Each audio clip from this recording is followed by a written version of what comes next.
Nakakatuwa naman si kuya. Sabi niya sa akin, nag-PM sa akin, ate, ang swerte naman magiging jowa mo o magiging pangasawa mo.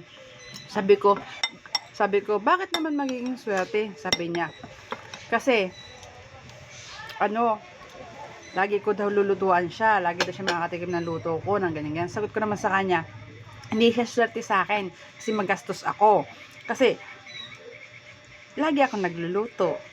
O, hindi naman kami lagi nakain sa labas. Kasi mas ano ko talaga ang pagluluto. Sabi ko, paano mo nasabing maswerte ka sa akin? Ay, magastos nga ako. O, di ba? Lagi ako nagluluto ng maraming luto.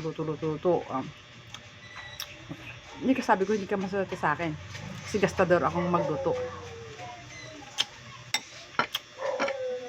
Tapos, sabi niya, bakit daw ngayon lang daw napadaan sa page niya, yung Facebook ko.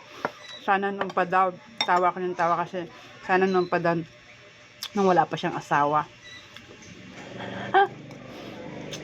Talaga kay kuya. Sabi ko, bakit? Hindi ba masarap magluto yung asawa mo? Sabi niya, hindi.